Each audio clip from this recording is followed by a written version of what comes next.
This story is from Scotland, where once upon a time there lived a king and a queen. The king died and the palace fell into disrepair. Then the unfortunate queen was to leave the palace along with her 3 daughters. Time passed and the girls became young. The girls lived with their mother in a small cottage.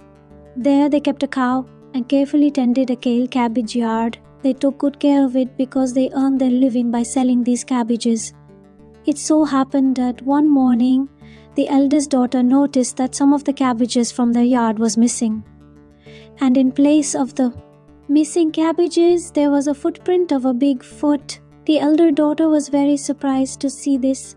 After informing her mother, the daughter decided to spend the night outside in the yard with a blanket and wait for the thief to return. The queen also expressed her satisfaction on this and gave permission to her daughter. When the night came and it was dark everywhere, the girl went and sat in a corner of the yard. She went and sat down and wrapped herself in a warm blanket and waited. As soon as midnight approached, a huge giant stepped into the cabbage yard. He started stealing the cabbages and in no time gathered them in a big basket. The princess was surprised to see this scene, but despite this she came out and faced the thief and said, "Why are you taking away the cabbages grown by my mother?" The giant said angrily to stay out of his way, but the princess again asked the same question. Then giant breathed heavily in anger and picked up the princess and put her in a basket full of cabbages and ran away from there. When the giant reached home, he emptied the basket on the floor. Amidst the cabbages, the frightened and distressed girl also came out. Before she would complain to Giant leaned forward and looked into her eyes and said, "Here is the work you must do." He said, "You must take the cow to a hill called Bloodfield for grazing.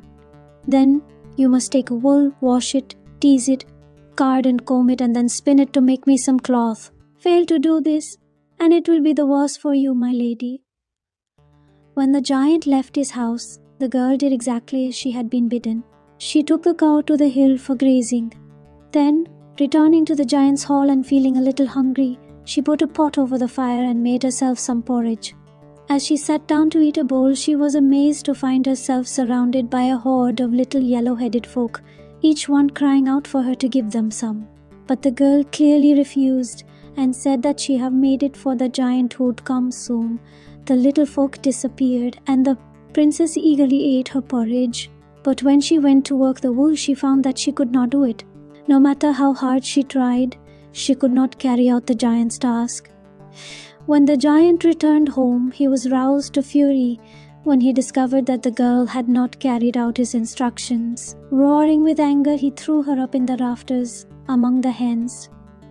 Now, back in the queen's meager household, all were wondering what calamity had befallen the eldest daughter.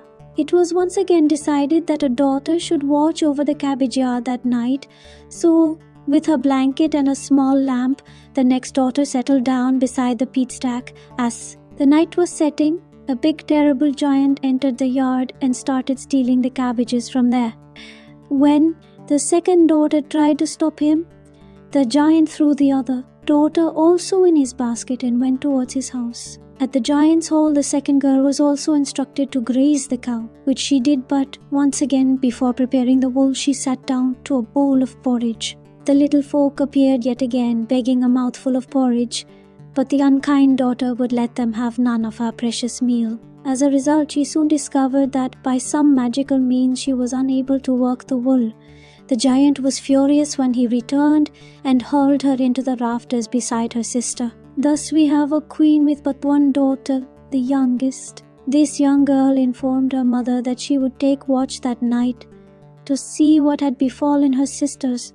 At first, the queen was reluctant to permit this, but soon gave in to her daughter's pleas. Night fell.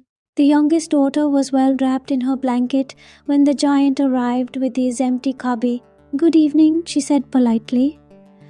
"Now, tell me, why are you stealing my daughter also in his basket?" and went towards his house. At the giant's hall, the second girl was also instructed to graze the cow, which she did, but once again, before preparing the wool, she sat down to a bowl of porridge. The little folk appeared yet again, begging a mouthful of porridge, but the unkind daughter would let them have none of her precious meal. As a result, she soon discovered that by some magical means she was unable to work the wool.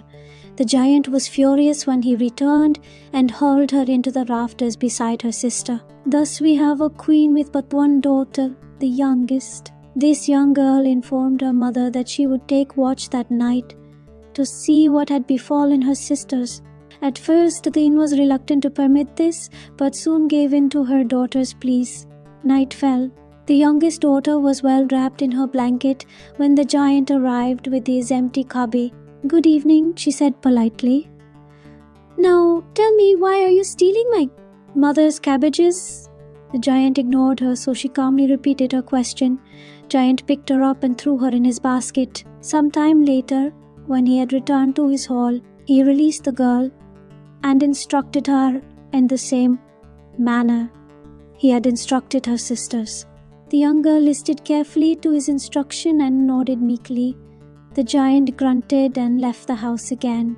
So the youngest sister set to work.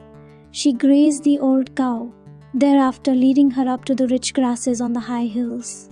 Returning to the house, hunger gnawed at her stomach, so she decided to make some porridge to warm her belly. Sooner had she spooned the porridge into her bowl than the little yellow-headed folk appeared in droves, each one begging for a sup of her gruel. The young princess smiled at the little folk and told them they could have some, but only if they brought something in which to spoon the porridge. When they had finished eating, everyone disappeared from there except one.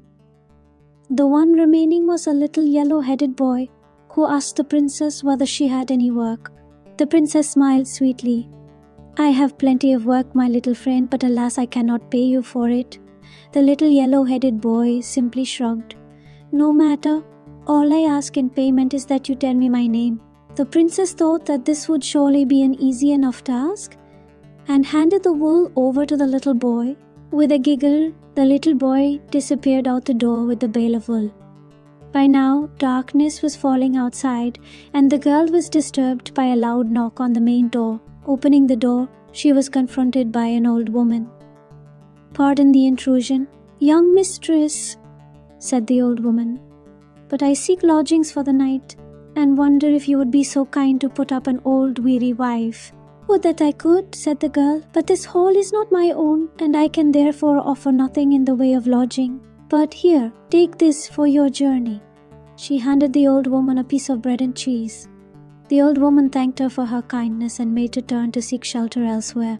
As she settled down for the night, drawing her shawl about her bony shoulders, she heard a voice from within singing merrily, "Teasing, teasing, teasing, spin, spinner, spin. Beautiful is my name." Looking up, the old woman saw light shining from a crack in the knoll and, peering through the hole, saw a great many little folk working feverishly. Some were washing wool, whilst others teased and carded. Now the old woman thought that this news might be worth a night's lodging, so Speechify has revolutionized my productivity with its custom text-to-speech voices. Partnering with Speechify allowed me to clone my own voice, making it faster than ever to create new audio and video content. If you're a content creator, podcaster, video editor, or anyone else looking to elevate your projects with top-notch voiceovers, I highly recommend giving Speechify a try. Thanks to Speechify, I can now confidently deliver outstanding results every time. Hastily headed back down the hill in the direction of the giant's hall, she rapped eagerly at the great door, and when the princess opened it, spilled out a version of the event she had witnessed up the hill the next morning was cool and bright. A yellow-haired little dwarf appeared carrying wool and all the clothes. The princess thanked it and told that his name was Beautiful. When the giant reached home, he was very happy to see so many beautiful clothes. Giant thought that from now on he would be gentle with the girl. After all, she finally followed Giant's instructions well. On the next day, the giant ventured out of the house. The young princess found her two sisters in the rafter among the chickens. Then she, along with her sisters, collected the gems and put them in the basket.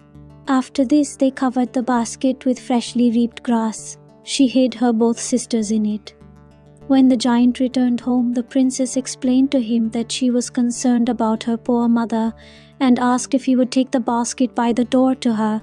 That way she could at least feed her cow The giant, still pleased with the quantity of cloth the girl had obtained, agreed and set off with the basket on his back. When he returned, she asked him how her mother fared, to which the giant replied, "Fine." "Well, that is good, although I will send her one more load of grass. It is plainly obvious that the grass in this part of the island is far superior to the short yellow grass by mother's byre," she said. "As you wish," said the giant. The girl further said, "Early the morning as I will be going, up the hill when the sun rises, I will leave the basket by the door." The next day the young princess hid herself deep in the basket among the freshly reaped grass. When Giant awoke from his sleep, he saw the basket standing by the doorway. He swung it onto his shoulders and set off. When the giant arrived at the queen's house, he asked where the grass should be dumped. The queen pointed to a spot by the window. Unknown to the giant, the queen and her eldest daughter had boiled a quantity of water, which they threw over him when he approached the window, killing him instantly. The youngest daughter tumbled from the basket and was joyfully reunited with her mother and other sisters. Now they had acquired enough jewelry from the giant's palace, with which they could spend the rest of their lives happily.